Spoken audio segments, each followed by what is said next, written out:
The South African Communist Party General Secretary Mapaila will give an address on the 30th anniversary since the death of former SACP General Secretary Joe Slovo.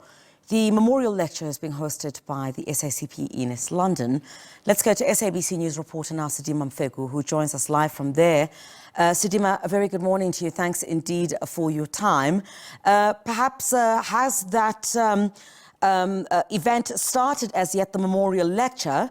When are we expecting the General Secretary of the SACP, Mapaila, to start his address?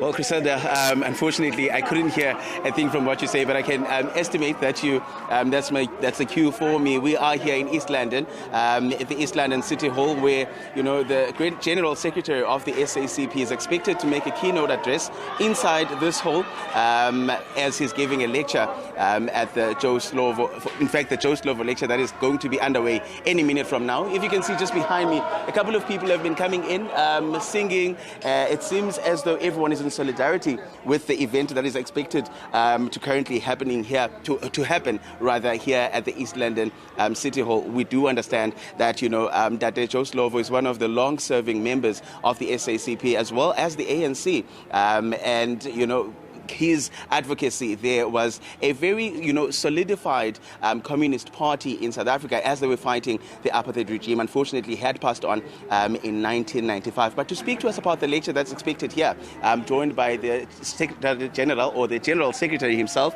Dr. Mapaila. Dada, thank you very much for your time.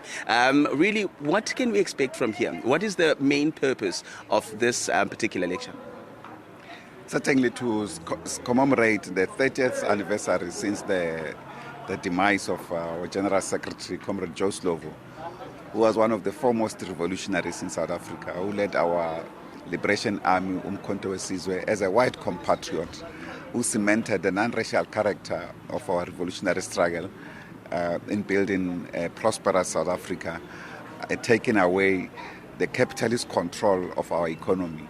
So we felt it will be important on this important anniversary that our structures across the country remember him and his works, particularly his theoretical work, to assist us to transition this period, which is very difficult for us, that we are going through as a people and as a liberation movement, given that capital has solidified itself and is recapturing state capacity and control of policy direction of our society with corporatization, neoliberalism, austerity measures, which are budget cuts on social services, which is what the revolution has promised our people, that gradually our people will receive basic services like housing, water, electricity, and so forth.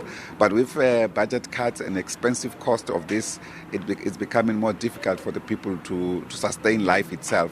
So it is in this regard that we are invoking the ideological spirit of Comrade Joe Slovo to understand the moment for today.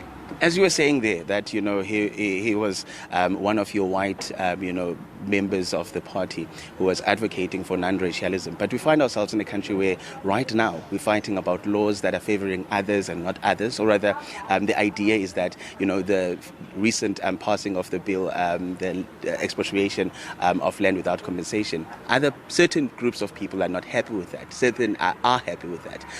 How is this reflecting on the legacy that they've left? Yeah, certainly it shows that the difficulties that we are going through as a movement, we perhaps compromise too much as a liberation movement and as a people. In our Congress, we indicated that one old lady on the street confronted me and said, the problem with you guys is that you forgave people who have not asked for forgiveness, people who are not remorseful. That is why they don't understand the centrality of the land question to ending poverty in our country. And we have welcomed this expropriation, even though we feel that it is not complete, it's not what it should be. But as a measure that was long overdue, we appreciated it, and we think it should be used effectively to transfer fertile land back into the hands of the people, and to punish those who are holding the land and not using it for the service of society, and just using it for market speculation. So it is in this regard that when we are looking at the resurgence of the right-wing forces, whether it's represented through the DA, the Freedom Front, and other new parties led by even African people, including those that are led by white fellows like AfriForum and so forth, Solidarity and so forth.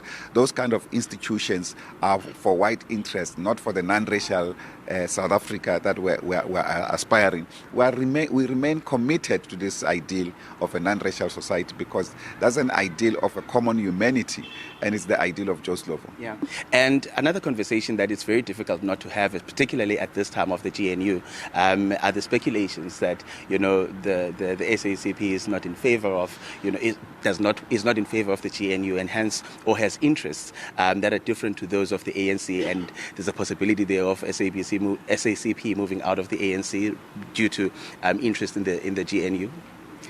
We are an independent organization which has entered into an alliance with other organizations, including the ANC and the trade union movement.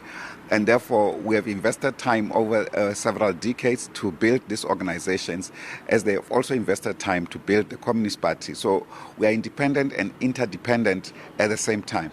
So the alliance signifies the unity of our people in the fight against colonialism and imperialism, and against capitalism in our country, which is the primary source of inequality and poverty and white supremacy in our country, because the colonization of the continent, and South Africa in particular, was on the basis of capitalist accumulation by the British Empire, which they've sustained this through white leadership and white control of the wealth of our country. So this is not a small matter. But to the extent that this unity may be threatened because of some of our comrades working with forces of oppression like the DA, it's something that we are debating strongly in the movement. We remain in the alliance. We have not left the alliance. We have just asserted our independency as an organization, and therefore building that independent profile so that we can contribute effectively to an alliance on behalf of and for the working class, so that we are not just there in the alliance and to work for capital. All right. Thank you very much for your time, Tata. That is the General Secretary of the SACP, Tata Mapaila, saying there that, the recent conversations that are making rounds that, the SACP is against the GNU are really something that they're trying to debate internally as, alliance partners as they are with the ANC. They're saying that they're looking into, how the scrutiny of the ANC, or how the ANC is scrutinizing partners that they want to be with as they get into the GNU.